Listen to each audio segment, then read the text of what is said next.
Next time he saw us 2, 3, 4, 6 months later, we'd be back in there in worse shape than we were the first time. And he began to discern some differences between alcoholics and non-alcoholics. He noticed that some people he worked with didn't have to come back in there, and they didn't have to go out and start drinking again. He noticed that some people he worked with were able to control the amount of alcohol they took in later dates and later times. And he began to say, there's some differences in this deal. And he began to see that we alcoholics were entirely different than normal people.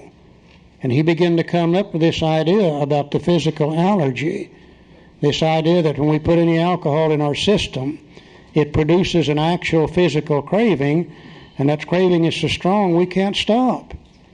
He began to see that we alcoholics also had this obsession of the mind, that sooner or later our mind would tell us it's okay to drink. And then the allergy would take over, and we just ended up drunk over and over and over and over again. Silky was the first one to come up with this. Many doctors recognized alcoholism years ago. There was a doctor in England named Dr. Trotter some 400 years ago, and he recognized alcoholism as an illness, but he didn't know what it was, and his only solution was complete, total abstinence, don't drink, period. There was a doctor named Benjamin Rush, one of the signers of the Declaration of Independence. He recognized alcoholism as an illness too, but he didn't know what it was, and he said the only solution is total abstinence, period. Silky is the first one to really pin it down as to what it is. Now, I don't think we realize today what a great, great debt of gratitude we owe to this little doctor. Because not only did he tell Bill Wilson what the problem is, in later years he withdrew literally thousands of we alcoholics from alcohol and directed us into this strange little fellowship called Alcoholics Anonymous, one of the great benefactors of AA, a very, very humble little man. Let's look at the doctor's opinion for a little bit. We were sitting in a hotel room discussing this 1975. I've been sober a couple of years at that time. And Charlie was saying, well, it's not a matter of sin. It's not a matter of lack of willpower. It's not even one of moral character. And the question that jumped out of my mind, well, if it's none of those things, which I had been treating it that way, then what in the heck is it? And then we started talking about the doctor's opinion. And that's where I got my mind straightened up about what is alcoholism. He said the physician who, at our request, gave us this letter has been kind enough to enlarge upon his views in another statement which follows. In this statement, he confirms what we who have suffered alcoholic torture must believe. Now, there's no must in the Fellowship of Alcoholics Anonymous that I'm aware of. No one can tell somebody else what they must do, but there's an awful lot of must in this book. And there's one of them. We must believe that the body of the alcoholic is quite as abnormal as his mind. Now, this is the first time we can find anywhere in written history a reference to the fact that the body is affected as well as the mind. Up until this time, everything dealt with the mind. Weak will, moral character, sin. But now we see a statement that says that the body of the alcoholic is quite as abnormal as his mind. I think it tells us two things. That the body is abnormal also, but the mind is abnormal too when it comes to alcohol. And we'll talk about our reaction, both physically and mentally, which is considered to be abnormal as we go through the doctor's opinion. The first thing we look at is the body. Yes, it did not satisfy us to be told that we could not control our drinking just because we were maladjusted to life, that we were in full flight from reality, or were outright mental defectives. Now, these things were true to some extent, in fact, to a considerable extent with some of us, but we're sure that our bodies were sickened as well. In our belief, any picture of the alcoholic which leaves out this physical factor is incomplete. The doctor's theory that we have an allergy to alcohol interests us. As laymen, our opinions to its soundness may, of course, mean little. But as ex-problem drinkers, we can say that his explanation makes good sense. It explains many things for which we could not otherwise account. Now, if the purpose of a textbook is to transfer information from the mind of one human being or a group of human beings through the written word to the mind of another human being or group of human beings, and thereby increasing their knowledge, and I think that's what a textbook is for, then it stands to reason that the transference of that information is going to be based upon the understanding of the words that are used in the textbook. If the writer of the book uses a word and has a certain understanding of it, the reader of the book reads that word and has a different understanding of it, then the information that comes through is going to be garbled and incomplete information. And there seems to be a few key words in the big book that have given most of us difficulty in the past. And the first one is this word allergy.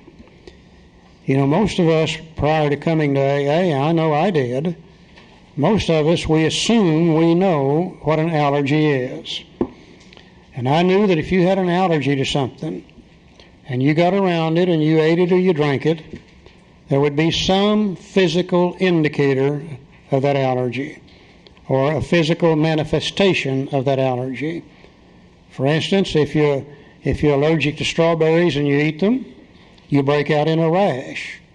The rash being the physical indicator or manifestation of that allergy. If you're allergic to milk and drink it, you have a bad case of dysentery. The dysentery being the indicator or manifestation of that allergy. If you're allergic to certain plants, such as ragweeds, you get around them, your eyes itch, your nose itch, they water, and you begin to sneeze. The itchy, watery eyes, the sneezing are the manifestations of that allergy. So I knew if you were allergic to something, there would be something that you would be able to see.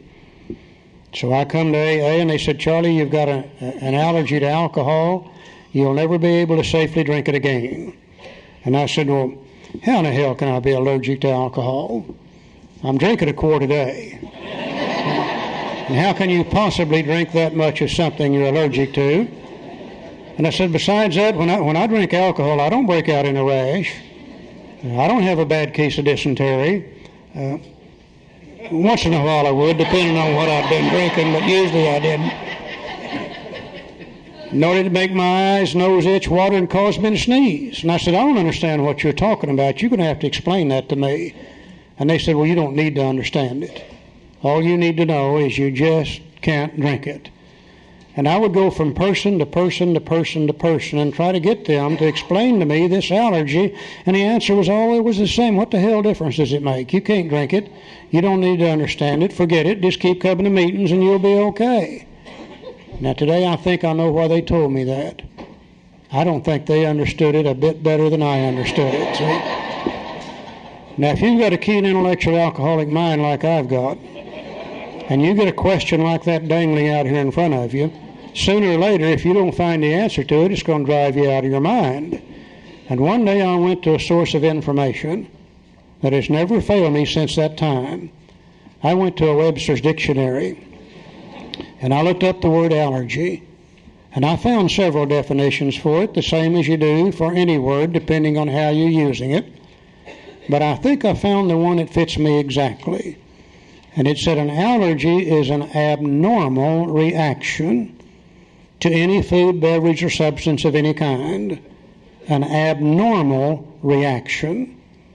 So I began to look back through my drinking history to see where I was abnormal when it comes to alcohol. And I suddenly realized that I don't even know what's normal, much less what's abnormal. I don't know the difference between the two. So in order for me to see if I'm abnormal, first I've got to find out what's normal. So I go to the normal, social, temperate, moderate drinker. Those that drink alcohol, and they don't have any trouble with it. They don't get drunk and all that kind of stuff with it. And I ask them to describe to me how you feel whenever you have a drink or two of alcohol.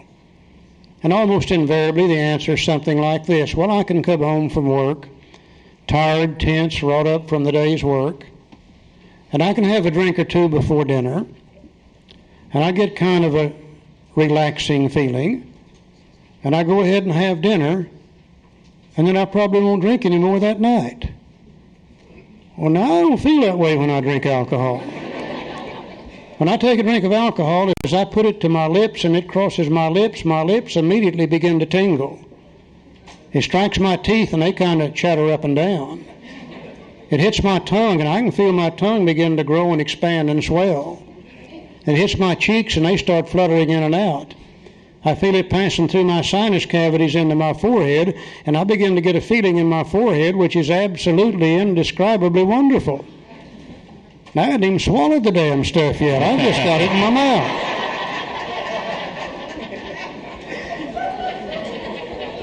When I swallow it, you know what happens, the same as I do. As it goes down through my esophagus, great things begin to take place.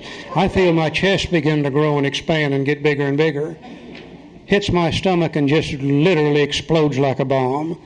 I feel it immediately racing through my arms, and they get longer and longer. It hits my hands and fingers, and they begin to tingle and vibrate. At the same time it's racing through my arms, it's racing through my legs. They're getting longer and longer. I'm getting taller and taller, and it hits my feet and toes, and they get a hot, intense, burning, exciting, get up and go somewhere and do something feeling. I don't understand a relaxing feeling when you have a drink of alcohol.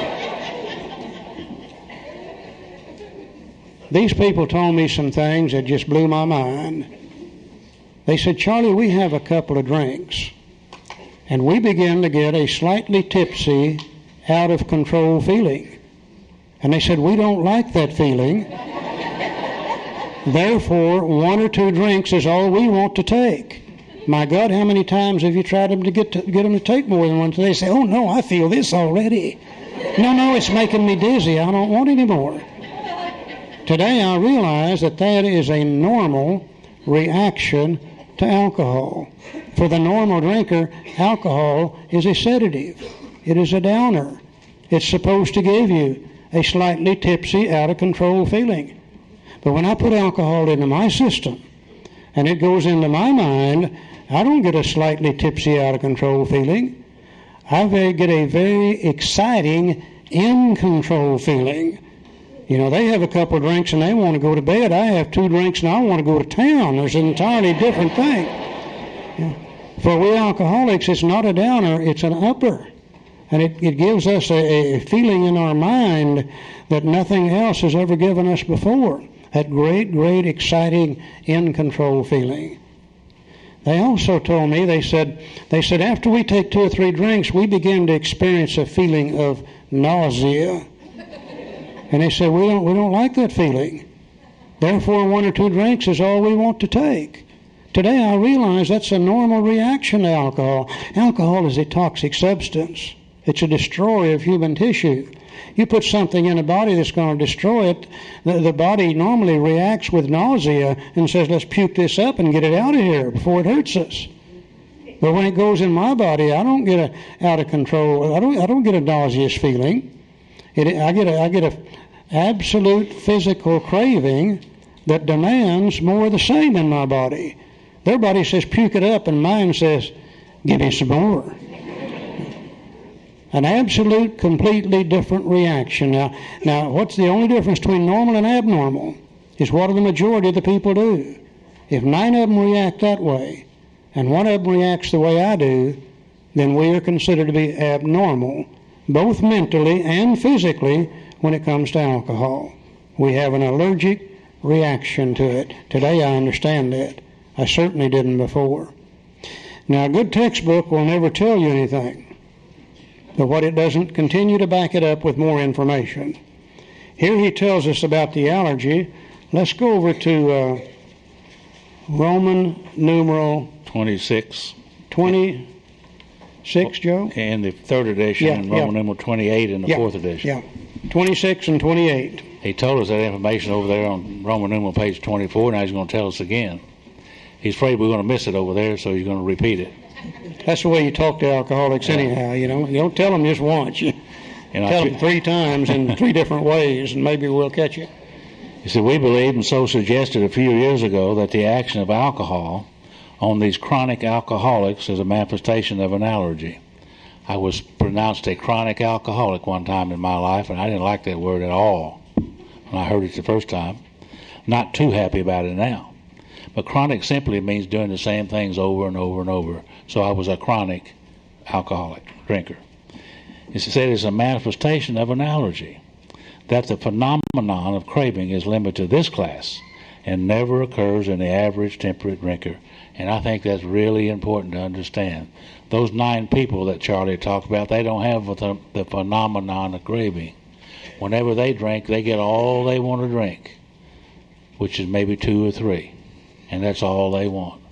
But us alcoholics, there's something different within us. We get this phenomenon of craving, and the phenomenon of craving can only happen after we take a drink. And once we take a drink, we begin to crave more. It's a subtle craving, beyond our mental control, and we have more and more and more and more. And the next thing I know, it's midnight or 1 or 2 o'clock in the morning, and I haven't got home yet. That's what that allergy explains. Said it explains many things which I couldn't otherwise account. He called it a phenomenon of craving because he didn't really understand metabolism in those days like they do today. But he called it a phenomenon of craving, something that he didn't understand, but he knew that we alcoholics has it. And he says this never occurs in the average temperate drinker. Only alcoholics can feel this thing, this craving beyond our mental control. He said these allergic types can never safely use alcohol in any form at all.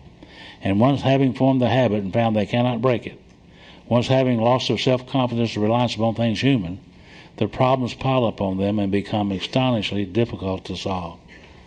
Many years ago, I was on an airplane going from Tulsa to Dallas, and there was a little lady right across the aisle from me, pretty little lady, about my age. She's about 26 years old.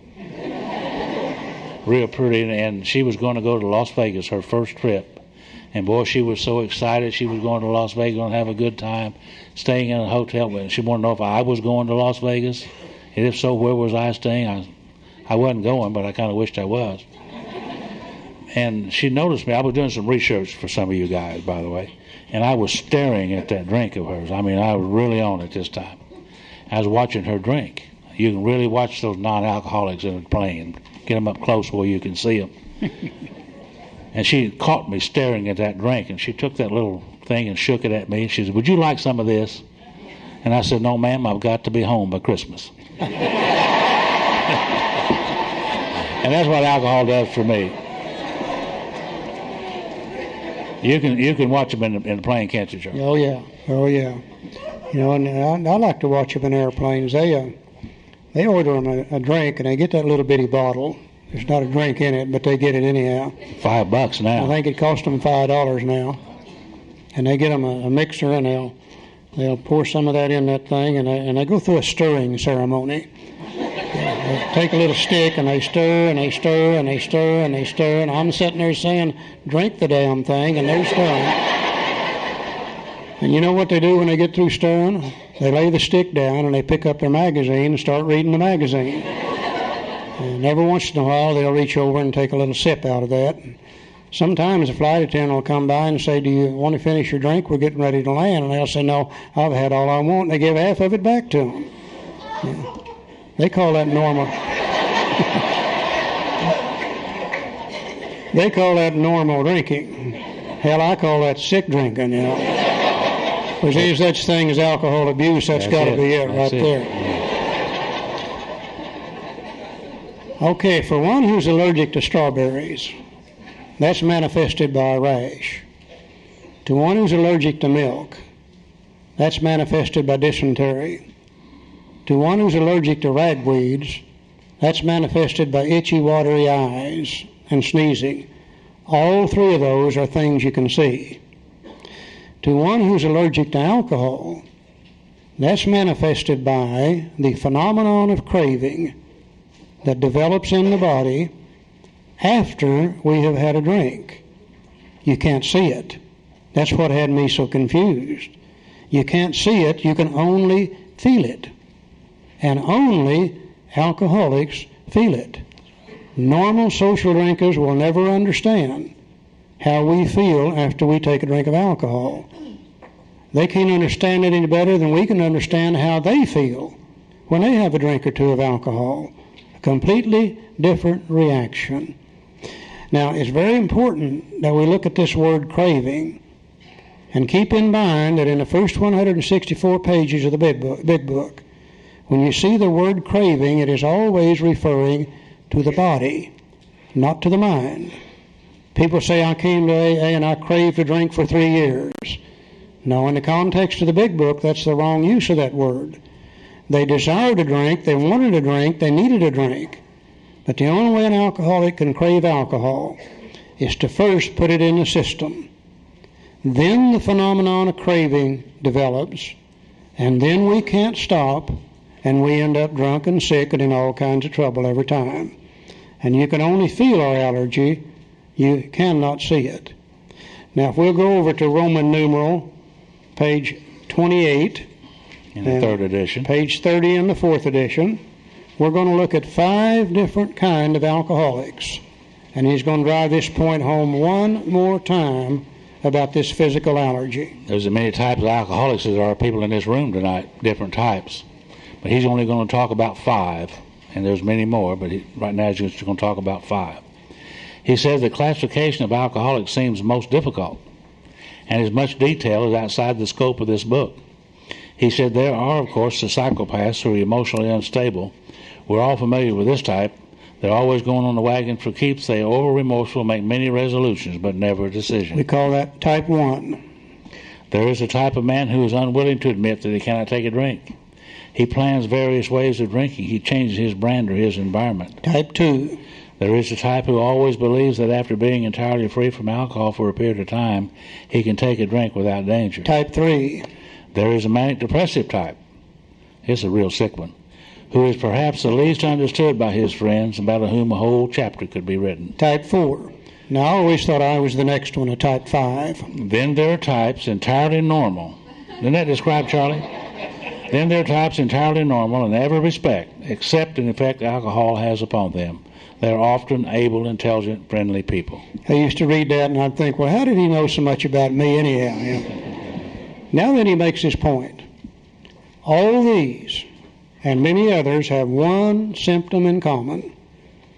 They cannot start drinking without developing the phenomenon of craving. This phenomenon, as we have suggested, may be the manifestation of an allergy which differentiates these people and sets them apart as a distinct entity. It has never been, by any treatment with which we are familiar, permanently eradicated. The only relief we have to suggest is entire abstinence. Now, I think what he said is this, that if all we alcoholics in this room tonight should take a drink, God forbid that happen, but if we did, we would not all react exactly the same. In just a little bit, one of us would be crying in our bed, oh, boo-hoo-hoo, the world's not treating me right. In just a little bit, one of us will be up on one of these tables hooping and hollering and dancing and having a hell of a good time. In just a little bit, there'll be a couple over in that corner getting in a fight, just sure as anything. And at the same time, there'll be a couple in this corner, one putting the bake on the other. We tend to do that too when we drink. We would do many different things, but there's one thing that every one of us would do if we're a real alcoholic. We'd start looking for another drink. And another drink, and another drink, and another drink. The phenomenon of craving has developed. It was unable to stop, and we continue to drink, and we're drunk and sick and in all kinds of trouble. And it really doesn't make any difference whether we're born with that or whether we drink ourselves into it. The fact remains that's the way we are tonight. You see, I think I was born with it. First drink I ever took at age 14, I couldn't stop drinking. I never, in 26 years of drinking, I never remember taking one drink of anything that had alcohol in it. One always led to 2 to 3 to 6 to 8 to 10, all I could get. Joe drank with relative safety for several years. But somewhere he crossed the line, and the same thing began to happen to him that happened to me from the very beginning. But what difference does it make? That's the way we are tonight. And I know that's the way we are tonight. Because if we were not that way tonight, we wouldn't be in this room, would we? If you and I could drink without getting drunk, where would we be? We'd be out there in a bar somewhere drinking without getting drunk, wouldn't we? But we can't do that. Nor does it make any difference how long it takes us to get drunk. You see, this allergy is so pronounced in me that if I would take a drink right now about 10 minutes after 9, by midnight I found a policeman and I'm in jail somewhere. Some of you might have 1 or 2 tonight. 3 or 4 tomorrow night. 5 or 6 the next night. And it may take you a week to find your policeman and get in jail. But what difference does it make?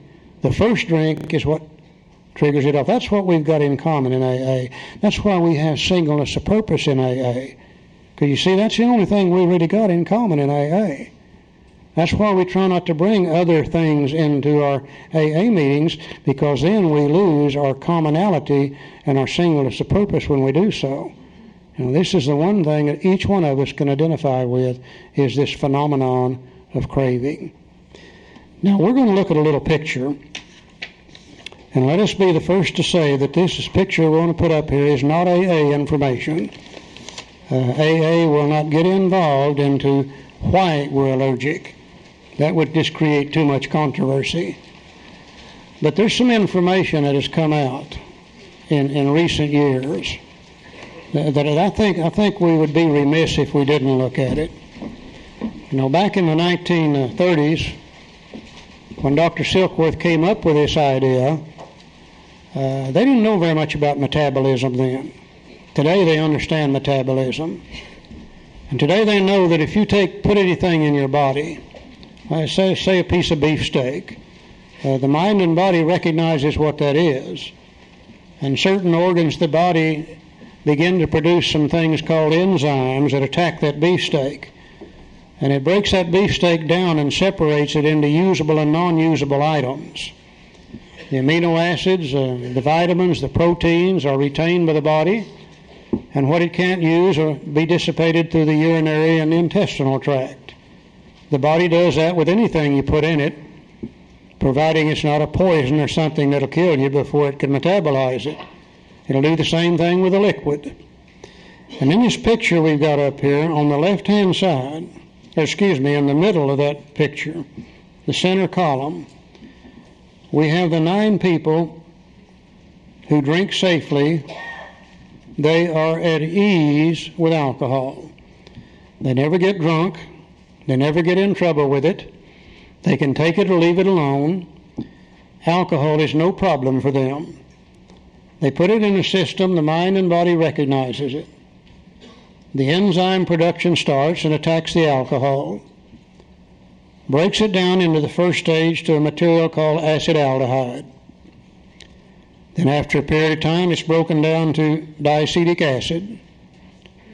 In the final, next to the final stage, it's broken down to acetone.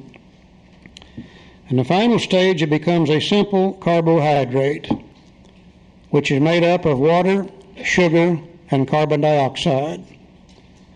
The body can use the water.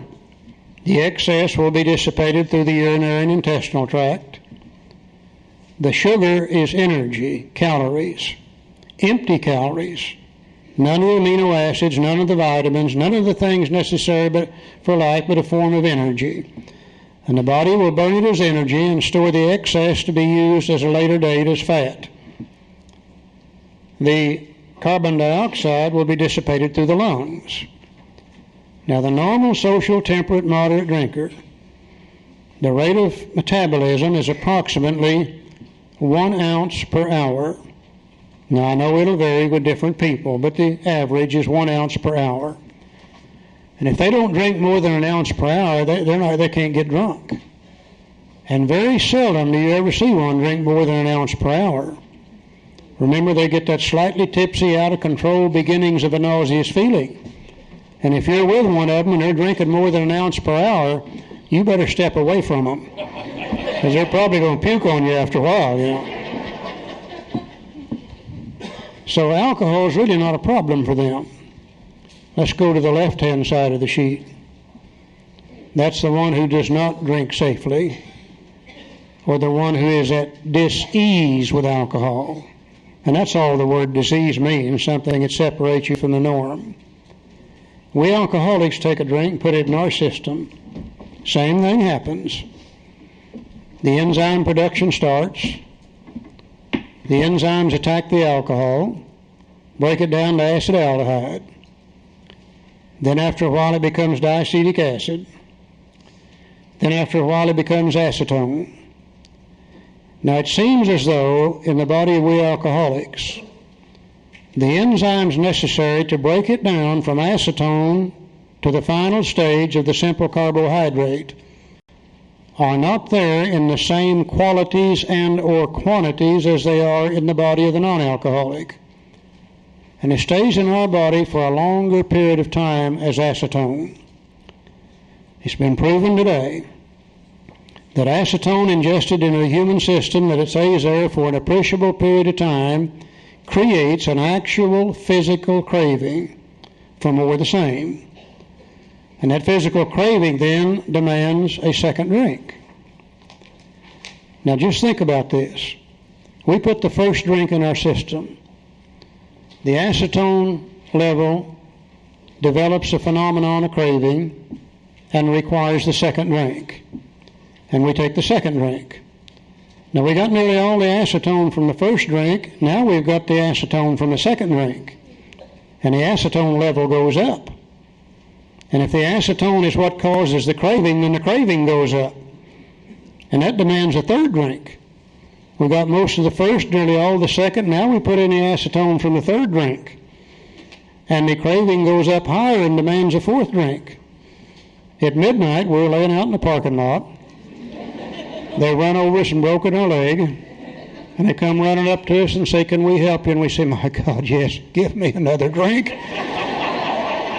You see, we're craving it harder at midnight after 20 drinks than we were at 6 o'clock in the evening after 2 drinks. That explains to me why I never got enough. I drank alcohol 26 years. I don't ever remember drinking all of it as I wanted to drink. Oh, I drank more than I needed to drink 1,001 times, but I never got all on it. Laying there sick as a damn dog, just about to die, and still craving another drink. You know, that explains to me why one drink is not enough. You take the one, and then a hell of a wash tub is not enough after that. Now, that wouldn't be so bad if it never got any worse. But we know not only is alcoholism an actual illness, it is a progressive illness that always gets worse, never gets better. Probably for 2 reasons. We know that alcohol is a destroyer of human tissue. And we know that the first 2 organs of the body that is normally destroyed by alcohol are the liver and the pancreas. Today we know that the organs of the body that produce the enzymes to metabolize alcohol are the liver and the pancreas. And as they're damaged, as we drink more and more and more, the enzyme production becomes less and less and less, the craving becomes harder and harder and harder, and the drinking becomes harder and harder and harder. Always progressive, never stays the same. Probably also due to the aging factor. We know as we get older, the body begins to shut down on the production of everything. I know that to be true. It's shutting down on me in several different cases. If I would take a drink now after X number of years sobriety, I would start where I left off when I quit drinking years ago. The craving would be much harder, the drinking would be much harder, and the resultant trouble would be much harder. So not only am I in the grips of an illness, I am in the grips of a progressive illness that always gets worse, never gets better. And when I saw that, I could finally accept the fact I'll never be able to drink safely again as long as I live. Until I saw that, I knew there had to be some way I could drink without getting drunk, and it'd damn near kill me trying to do it. But when I finally saw this, then that closed the door on me. And I said to myself, I'll never be able to safely drink again. Now, if that's true, and if this was my only problem, and if this was your only problem, well, hell, we could all pass the hat and throw $1 in it and get up and go home and never get drunk again, couldn't we? Because if I don't drink alcohol, my allergy can't hurt me. The physical craving could only take over if I put alcohol in my body. And my book is going to tell me over and over and over again that this information is extremely important to me, but that's not my real problem. My real problem is that I can't keep from drinking alcohol left on my own resources. You know, I've got a good friend that's allergic to, of all things, fish. And every time he eats fish, his throat swells up and he almost chokes to death. Now the fact that he's allergic to fish is really beside the point. Because if he never ate fish, that couldn't happen to him. But he's got another problem too. There's something up here in his head that doesn't work right when it comes to fish. There's a light bulb that doesn't go on, or a switch that doesn't close, or something up here. Because from time to time, his mind tells him that it's okay to eat fish. And he'll eat the fish, and his throat swells up, and he's back in the hospital every time. And I bet it nearly always starts like this. Well, I haven't had any fish in 30 days. Surely I could have one piece of fish. Or it might be that rock cod I've been eating. If I'd eat nothing but orange roughy, I'd be all right. Or it might even say it's them damn people I've been eating fish with if I'd just changed my crowd. My mind is the same way when it comes to alcohol. Left on my own resources, my mind always tells me that it's okay to take a drink. And then I take the drink, and then the allergy takes over, and then I end up drunk. Now, it's important I know I'm allergic. That's why I can't safely drink. But that's not my real problem. Dr. Silkworth understood us quite well, because now we're going to talk just a few minutes about the real problem of alcoholism, the inability to live without taking a drink, left on our own resources. So the doctor said if we have this allergy to alcohol that we crave more every time we drink, the thing he suggests that we do, don't drink. That's the end of that. Now we're going to talk about the most dangerous part of the illness. And the most dangerous part of the illness is when we're not drinking. You know why it's the most dangerous part of the illness? Because we're thinking about drinking. So now let's move back to the Roman numeral page 26 in the 3rd edition and 28 in the 4th edition. The last paragraph.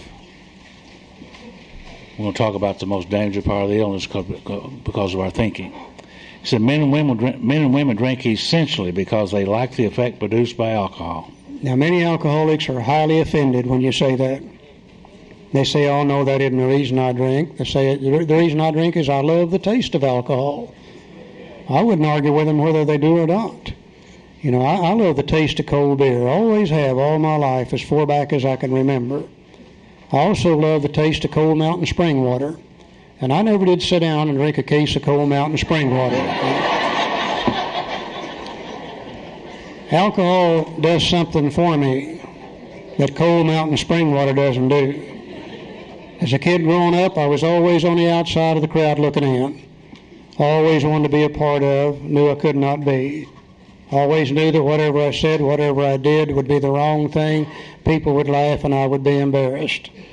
And one night at an old high school dance, age 14 years old, a guy gave me a drink of moonshine whiskey. And that great, exciting, in-control feeling came over me. And I was allowed to walk up to a girl and ask her to dance. I'd never been able to do that before. I was allowed to dance with that girl without making a fool of myself. I was allowed to take that girl home from the dance. I was allowed to get with her in the back seat of a 36 Chevrolet and do some things I'd been wanting to do for a long, long time. Alcohol did for me that night what I could not do for myself, and I loved what it did for me. Yeah. That's why men and women drink alcohol, because we like the effect produced by it. Now, if it gave me a slightly tipsy, out of control, nauseous feeling, I wouldn't like that effect. But it allows me to be what I want to be. It allows me to go where I wanted to go. It allowed me to do the things I wanted to do that I couldn't do otherwise. I loved the effect produced by alcohol until later years when it damn near killed me. Many effects by which we drink, and certainly I can identify with Charlie. I remember sitting there in that junior high school gymnasium wanting to dance with that little girl so bad. And my cousin one day come in with a pint of rotten gut whiskey they have down in Oklahoma. Old whiskey, about 2 or 3 hours. Terrible. Aged, yeah. Blue smoke coming out of it. And he said, Joe, have a drink of this. And I took a drink of that, and I walked right over to that girl, and I said, would you like to dance? And she said, well, sure, I'd love to dance. She said, I didn't know you could dance. And I said, well, I didn't either. Had a heck of a time. Now, of course, the most important part of that story is anytime I had another problem just like that, see, this was recorded here on the hard drive that night, never to have gone away, even up to this day. Because if I ever have another problem just like that, I know what the solution is. I just reach back into my mind and there's a solution for it. And I was addicted, mentally addicted to this solution. There are many, many effects by which we drink, and that was one of them. Later on, we know that alcoholism is a progressive illness. Over a period of time, I began to do more and more and more of those things that I like to do. And I've always said that every time I found anything that was pleasurable, I tried to repeat that as often as possible, if you understand. Anyhow, I began to wake up some mornings and I had a little guilt, shame, and remorse for some of the things that I'd done the night before, and which caused another effect to drink a little more to get rid of the guilt, shame, and remorse. And as time goes by, and the end of my drinking, I was drinking for the sickest effect of all, which was total oblivion. Now, there's only one thing wrong with oblivion. Those of you who drink for oblivion, you understand, is you wake up. And you got to start doing it all over again. So there are many, many effects by which we drink. He said the sensation is so elusive that while they admit it is injurious, they cannot after time differentiate the true from the false. To them, their alcoholic life seems the only normal one. My alcoholic life became normal. Abnormal became normal. It became normal for me to be with people who drank like I did.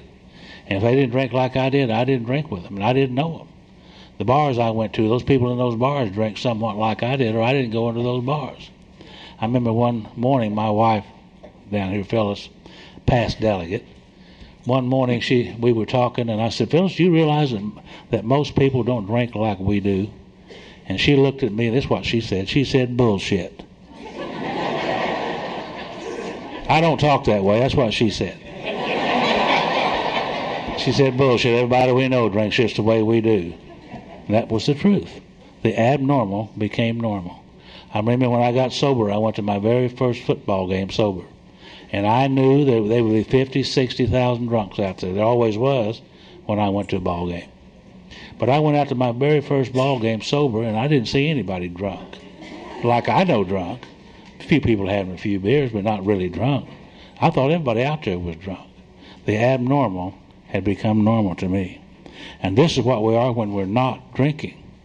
They are restless, irritable, and discontented. Put some more words there. Full of guilt, shame, and remorse. You know, remember when you were brand new, they told you if you didn't drink, you were going to feel better? Well, you're going to feel better, all right. You're going to feel resentment better. You're going to feel anger better. We're going to walk around stark, raving sober. Because we don't have the alcohol to kill the pain anymore. That's why we insist on you working the steps as quickly as possible. The book suggests that too, that we get through the steps as quickly as possible. Because you see, I don't suffer well sober. I still don't suffer well sober. I have to make apologies or make amends or do something toward the steps in order to get the feeling better again. But that's what we are when we're not drinking. And he says, unless they can again experience the sense and ease of comfort, which comes at once by taking a few drinks which they see others taking with impunity.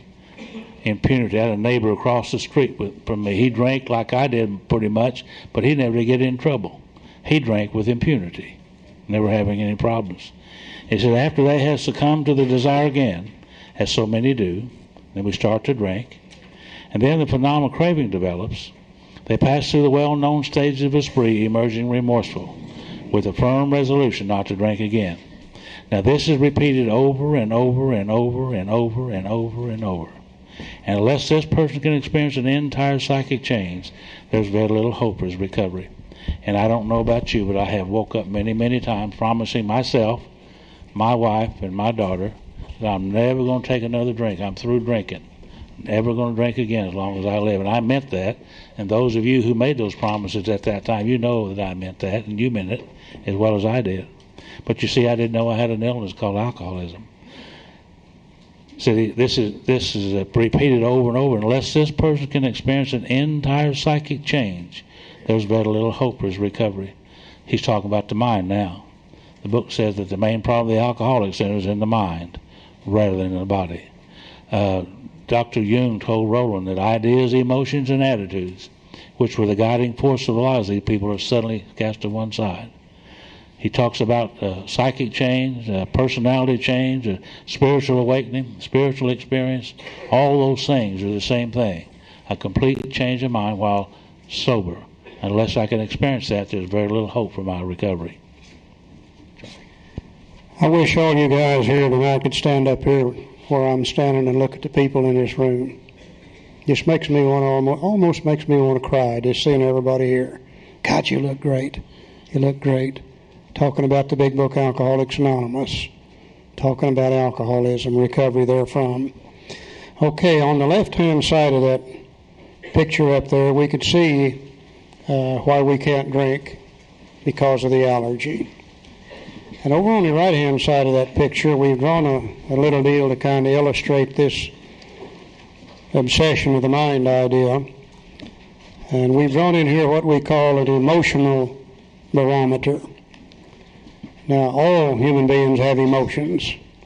You know, there's some days we're sad, and other days we're highly elated, and other days we're angry, and some days we're worried, and everybody's got emotions.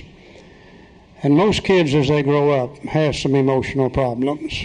Most kids, I've learned, feel like they don't fit in particularly anywhere they go.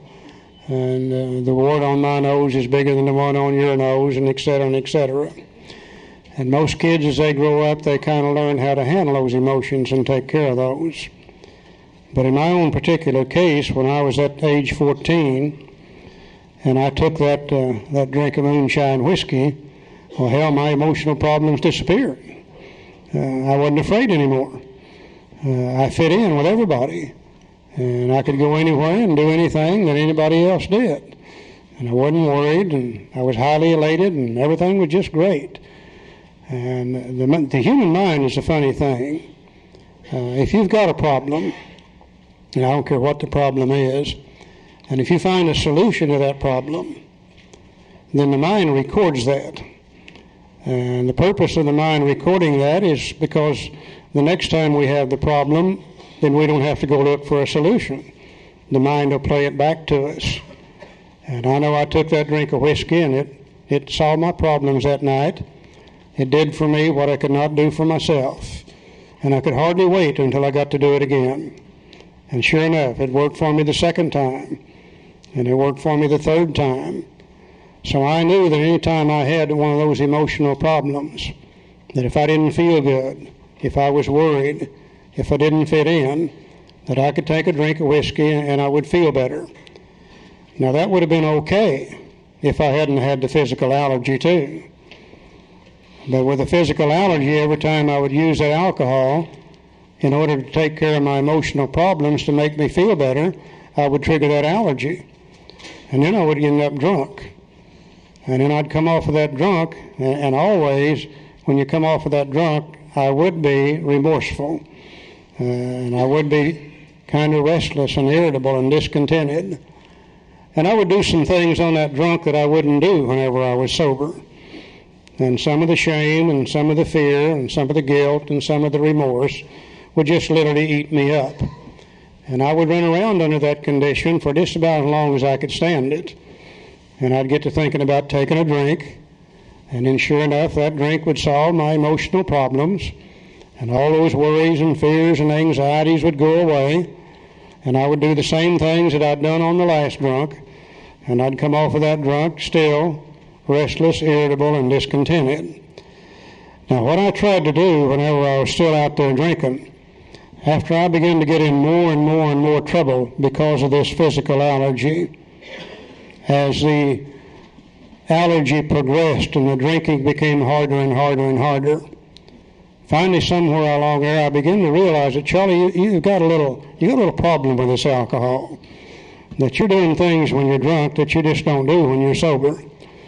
And people began to tell me, and I'm sure they did you too, that maybe you ought to quit drinking, or maybe you ought to cut back on your drinking, or why don't you drink like we do, and why don't you wait till you get there to have a drink? Why do you need 2 or 3 before you go there, and et cetera, and et cetera, and et cetera? And I began to realize I had a problem with alcohol. Now, it never crossed my mind, though, that I ought to quit drinking. what my mind did say, well, Charlie, if you've got a problem with alcohol, then you need to learn to control your drinking. Any of you all ever try to control your drinking while drinking? Mm-hmm. Yeah, I tried that for 4, 5, or 6 years. And every time I tried to control my drinking while drinking, I just got drunk and sick and in all kinds of trouble over and over and over and over and over and over again. Now I'm a slow learner. Finally, one time after trying to control my drinking for 4, 5, 6 years, my mind said, well, Charlie, maybe you better quit drinking. And whenever I quit drinking, I trotted out the most useful tool that I've got. I put it right in here. They call it willpower. And I said, we're sick of them, Will. We're through with that damn drinking. We're not ever going to take another drink now as long as we live. Any of you all ever do that? Okay. So I was sober. But I was restless. And I was irritable. And I was discontented. And I'm still filled with shame, fear, and guilt and remorse over all those things I was doing. And I was running around sober, and I didn't feel good. And after a certain period of time, my mind wanting to feel good began to think about that great sense of ease and comfort that comes at once by taking a few drinks. My emotions would build up and build up and build up, and I would think about taking a drink, and I'd say, oh, no, now we've quit drinking. And I wouldn't drink that day.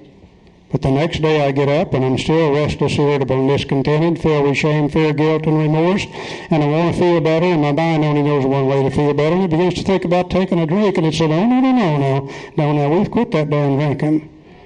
And I'd run around there for day after day after day after day, an absolute emotional basket case. And my emotions would rise to a point where I would think about the sense of ease and comfort that comes at once by taking a few drinks, and I wouldn't see anything wrong with taking a drink. My mind might say, well, hell, you've been sober now 30 days, proving you're not alcoholic, go ahead and have a drink. And my mind might say, well, let's just go down to the beer joint and have a couple of beers. We won't drink any hard stuff tonight. Or it might say, let's go to the liquor store and buy a half a pint. Nobody can get drunk on a half a pint. And whatever the reason, my mind would give me permission to take a drink. And I'd take the drink. I would trigger the allergy. I would come off of that drunk. And I would be restless and irritable and discontented. Now I'm filled with some more shame, fear, guilt, and remorse. Feel just embarrassed as hell because of that drunk. And I told everybody I was going to quit drinking. And I said, by God, I'll never take another drink as long as I live. And the days went by.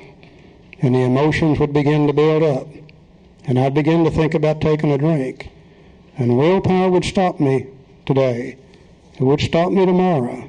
It might stop me the next day, but eventually my mind would reach the point where it saw nothing wrong with taking a drink. And I would take the drink, and I would trigger the allergy, and I'd end up drunk. And I repeated that cycle over and over and over and over again. Couldn't drink safely because of the allergy. Couldn't quit drinking because of the obsession of the mind. An obsession of the mind is an idea that overcomes all ideas to the contrary. And made no difference how badly I wanted not to drink. Sooner or later my mind told me it was okay to drink. And I couldn't drink because of the body, and I couldn't stay sober because of the obsession of the mind, and therefore I had become absolutely powerless over alcohol. Now, we can't do anything about the body, can we? Never have been able to do anything about the body yet. So if I'm to recover from this hopeless condition of mind and body, the only possibility of recovery is going to be through the mind. The only possibility of recovery is to find a way to live where I can be sober and not be restless, irritable, and discontented. Where I can be sober and not be filled with shame, fear, guilt, and remorse. And if I can find a way where I can be sober and peaceful and happy and free, then my mind does not begin to toy with the idea of the sense of ease and comfort that comes at once by taking a couple of drinks, because I don't need to take a couple of drinks. I already feel good before taking the 2 drinks. And that's what we call recovery. You know, there's a big difference between going to the fellowship and recovering from alcoholism. I feel so sorry for so many people in AA today. They're going to the fellowship and going to the fellowship and going to the fellowship, and they're still running around with untreated alcoholism. They're not drinking, but they don't feel good. And they're restless and irritable and discontented, just like down here on the bottom of this chart. And until they find a way they can live down here on the bottom of this chart and peaceful and happy and free, their mind is always going to feed that idea back to them of taking a drink in order to feel better. And eventually we become insane and we think it's okay to drink. And that's what we're going to be talking about this weekend. We can't do anything about our body, but we can do something about the mind. We can do something about changing the way we feel whenever we're sober and get what Bill Wilson referred to as emotional sobriety. See, there's two kinds of sobriety. There's dry sobriety and there's emotional sobriety. And the purpose of our program is to bring about emotional sobriety where we can be sober and peaceful and happy and free. Now let's look at the next little statement here in the book, Joe. The lesson here is that any time there's a battle going on between the willpower and the obsession of the mind will win out over willpower every time. And that's why our willpower doesn't work. We try it. That's the only tool we had for many years. But we didn't know about the obsession of the mind. We'll talk more about that tomorrow. And the book says, on the other hand, and strange as this may seem to those who do not understand, once the psychic change has occurred, the very same person who seemed doomed, who had so many problems he despaired of ever solving them, suddenly finds himself easily able to control his desire for alcohol, the only effort necessary being that required to follow a few simple rules, and of course the few simple rules are the 12 steps of Alcoholics Anonymous. And if practice of the way of life will dispel the obsession to drink from us. That's all we've got for tonight. Thank you all for being here. We've enjoyed it. Hope you have. We'll see you in the morning.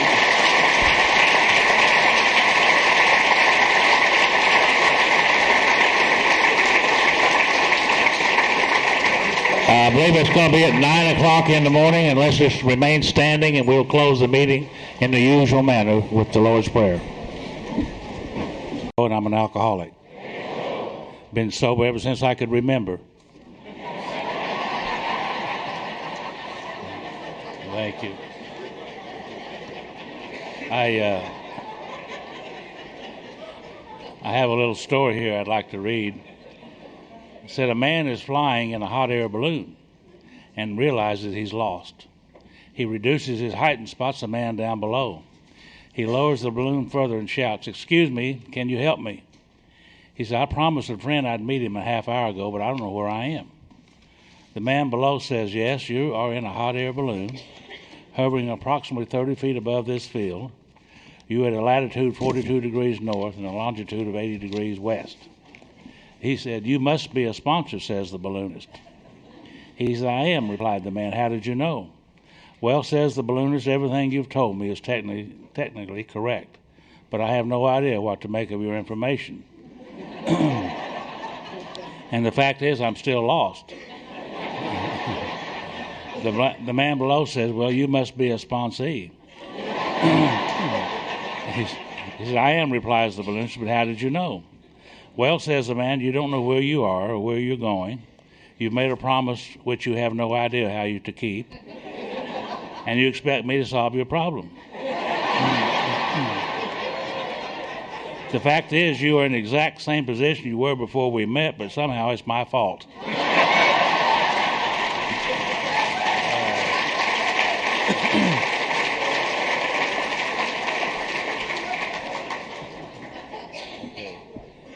Are you through? I'm through. Okay. I think that's great.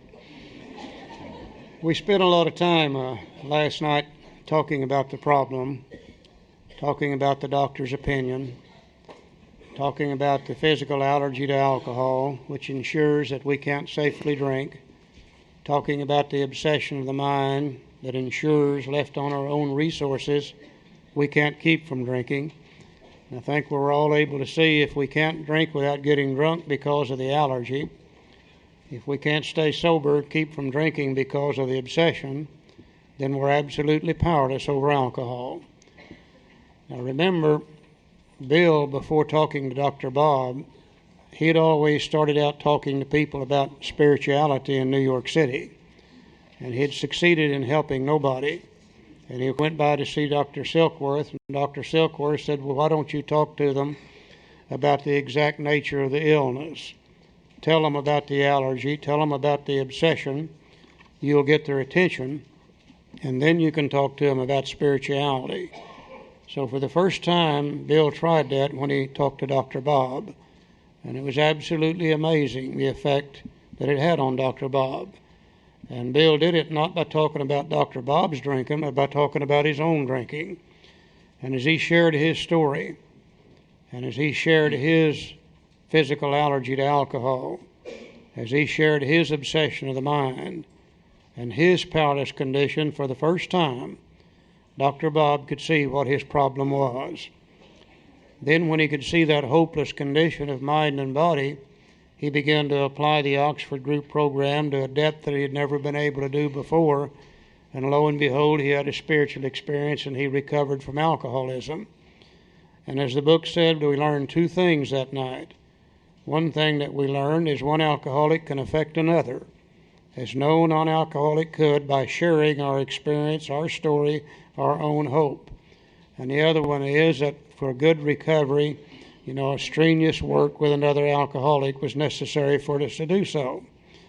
So what they decided to do when they wrote the big book, remember now, the first person here in Illinois, they wouldn't be able to go visit with them on a one-on-one basis and share their story. The first person down in Texas, they couldn't do that. The first one in California. So the big book had to be complete enough to do the entire job. Not only to talk about what the problem is from Dr. Silkworth, the physical allergy obsession of the mind, but also for one alcoholic to be able to identify with another, just like Dr. Bob identified with Bill.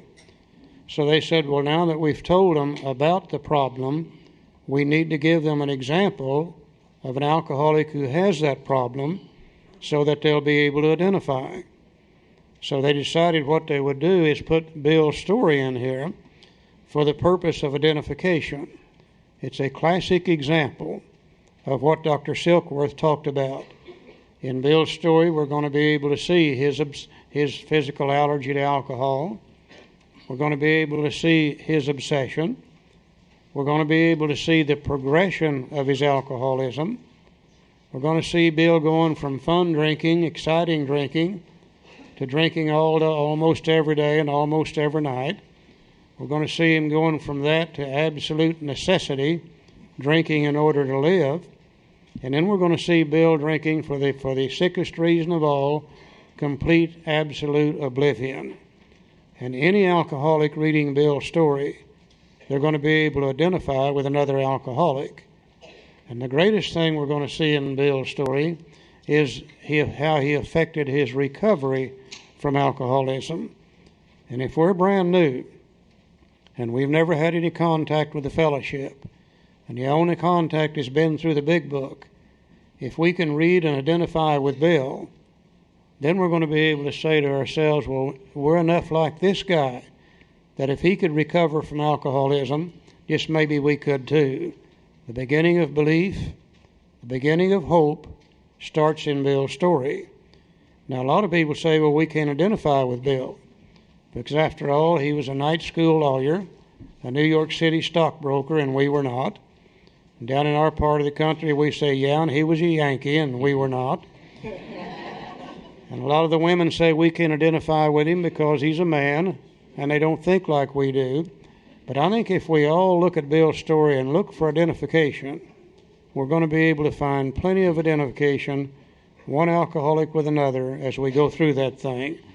So this morning we're going to let Bill make a 12-step call on us through the sharing of his story. Joe? I love Bill's story today, but when I first come to AA, I looked at Bill's story and I said to myself, the way I thought, what's an old man? I'd seen pictures of him. I said, what's an old man like him got to tell me?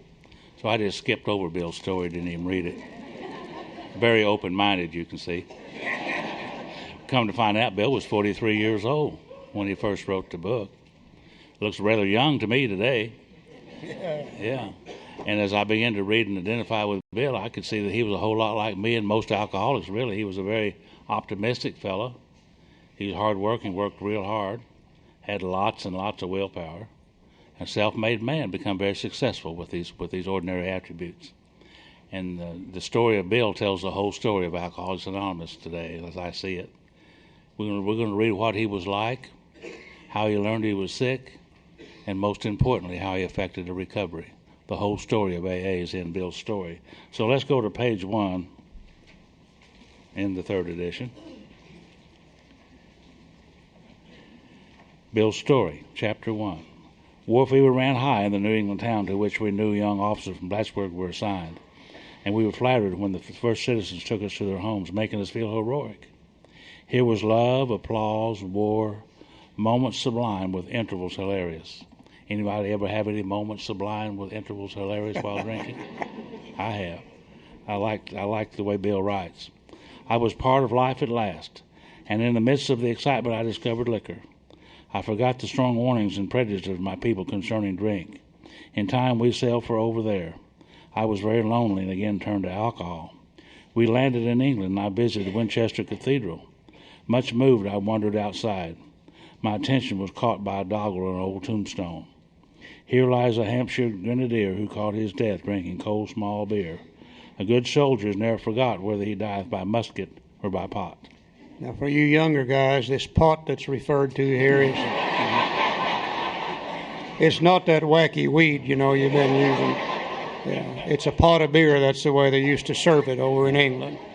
I have some photographs here that you could welcome to come by and see during the break. Picture of Bill. The doggerel on the old tombstone here, the whole sayings, got a lot more than just that. It's kind of interesting to note that the name on that is Thomas Thatcher.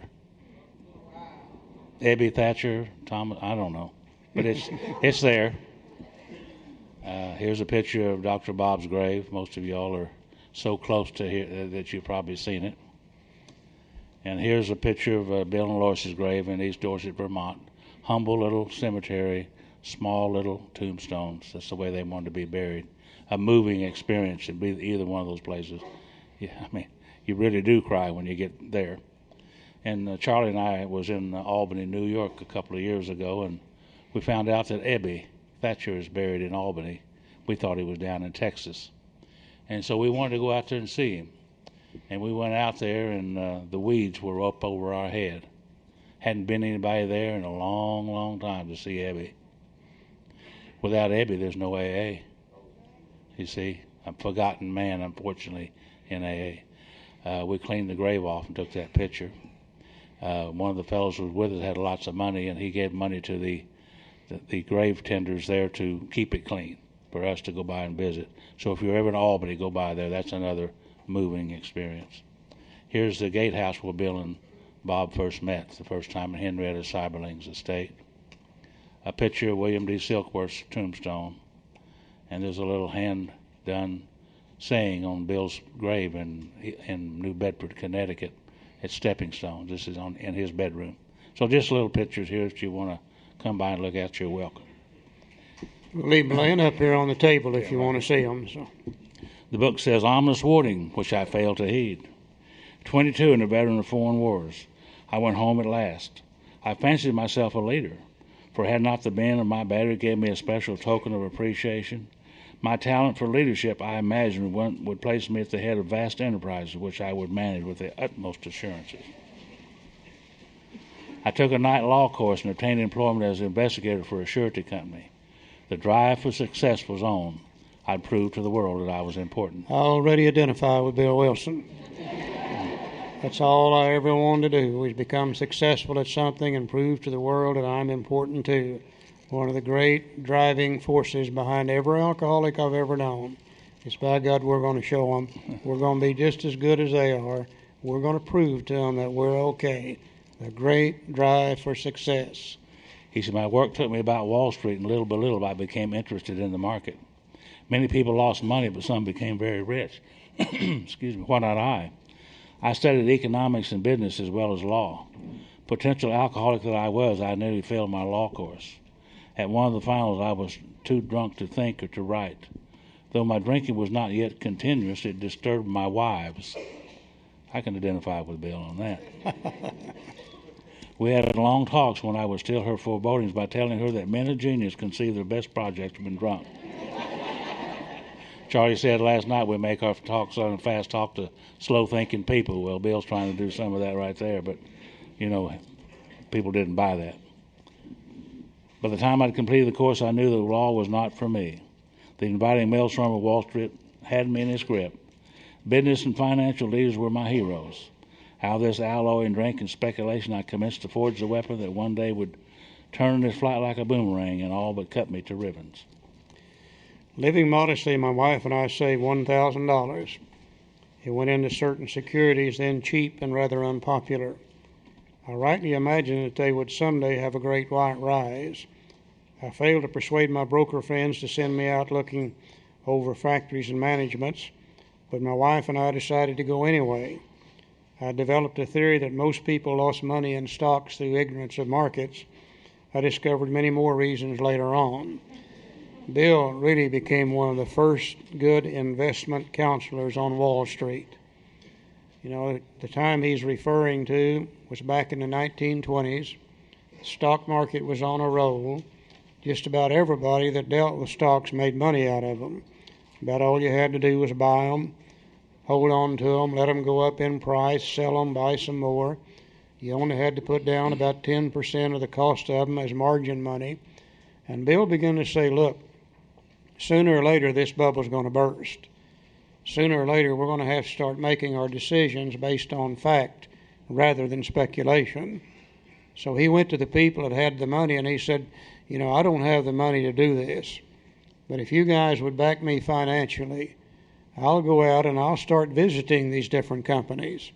And I'll look at the plant, I'll look at the books wherever possible, I'll talk to the employees, and I'll write up reports on them and send them back in here to Wall Street, and then we can make our decisions based on fact.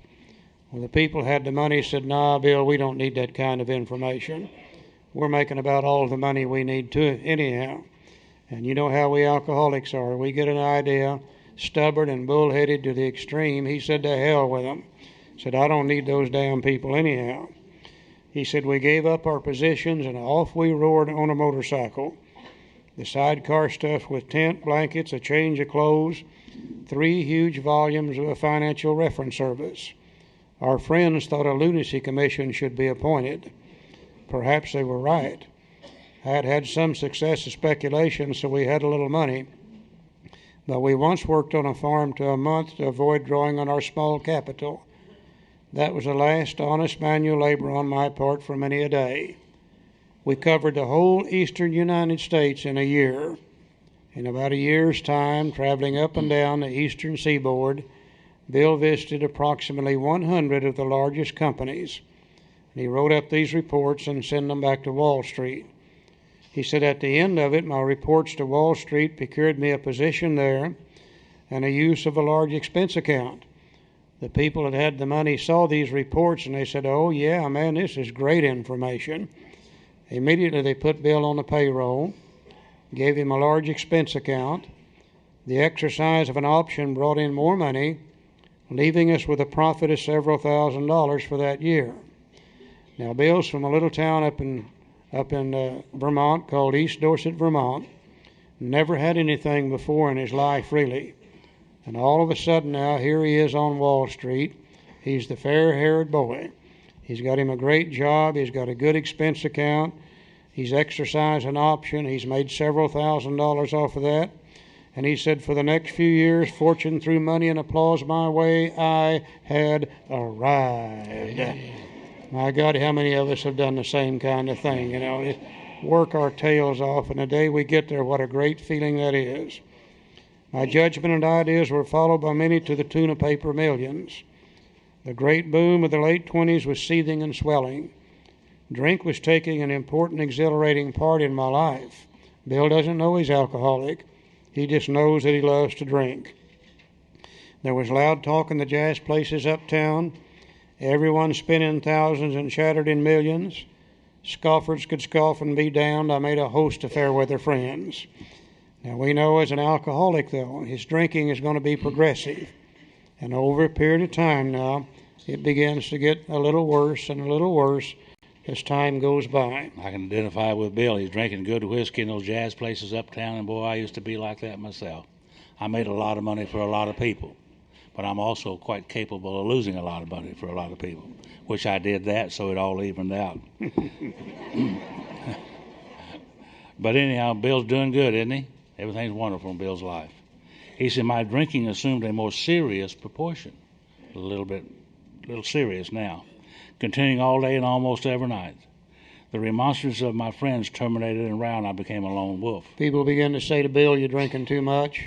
Bill, why don't you cut back? Bill, you're costing us money. Bill, why don't you quit? He did the same thing that I and so many other alcoholics have done. He said, well, to hell with them. I don't need them anyhow. And now he begins to operate on his own. He's become a lone wolf now. He said there were many unhappy scenes in our sumptuous apartment. There had been no real infidelity, for loyalty to my wife, helped at times by extreme drunkenness, kept me out of those scrapes.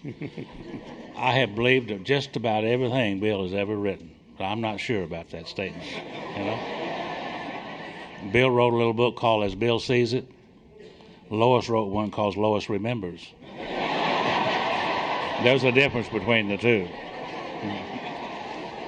Let's go over to page 4.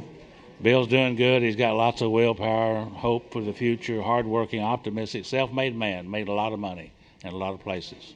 Host of fair weather friends. Abruptly in October 1929, hell broke loose on the New York Stock Exchange. After one of those days of inferno, I wobbled from a hotel bar to a brokerage office. It was 8 o'clock, 5 hours after the market closed. The ticker still clattered. I was staring at an inch of the tape which bore the inscription XYZ32. It had been 52 that morning. I was finished, and so were many friends. The papers reporting men jumping to death from the towers of high finance. Well, that disgusted me. I would not jump. I went back to the bar. Bill had a solution, didn't he? My friends had dropped several million since 10 o'clock, so what? Tomorrow was another day, and as I drank, the old fierce determination to win came back. How many of us have done the same thing? We've come out of the hospital, the jailhouse, the divorce court, low, sad, and depressed, stop off in the bar, have a couple of drinks, and as the alcohol courses through our veins, we say, we'll show them. I God, they're not going to treat us that way. And we're off, and we're running again. That old fierce determination to win, to show somebody, one of the main characteristics behind nearly all alcoholics. He said, next morning I telephoned a friend in Montreal. He had plenty of money left, and I thought I'd better go to Canada. We in the South know that all the money's up north, especially around Chicago. By the following spring, we were living on our accustomed style. I felt like Napoleon returning from Elba, no St. Helena for me. But drinking caught up with me again, and my generous friend had to let me go. This time we stayed broke. As I said, Bill was a self-made man, made a lot of money for a lot of people, welcomed everywhere. And now let's see what happens to Bill. His alcoholism has progressed to the point now that he's having difficulty holding on to a job, can't get along with anybody hardly, period. Very, very progressive thing. We went to live with my wife's parents, and that's got to be a real come-down for a guy like Bill. It's got to hurt him real bad. I found a job and then lost as a result as abroad with a taxi driver. Mercifully, no one would guess that I was to have no real employment for 5 years or hardly draw a sober breath. My wife began to work in a department store, coming home exhausted to find me drunk. I become an unwelcome hanger-on at the brokerage places. These brokerage places where Bill made a lot of people a lot of money. He was welcomed there, had an unlimited expense account. Now they're saying to him, Bill, you don't look too good, you don't smell too good. Why don't you just go on down the street and peddle your papers? You're making us look bad here, so just go on down the street. Now then we get to drink for an entirely different reason. Liquor ceased to be a luxury, it became a necessity.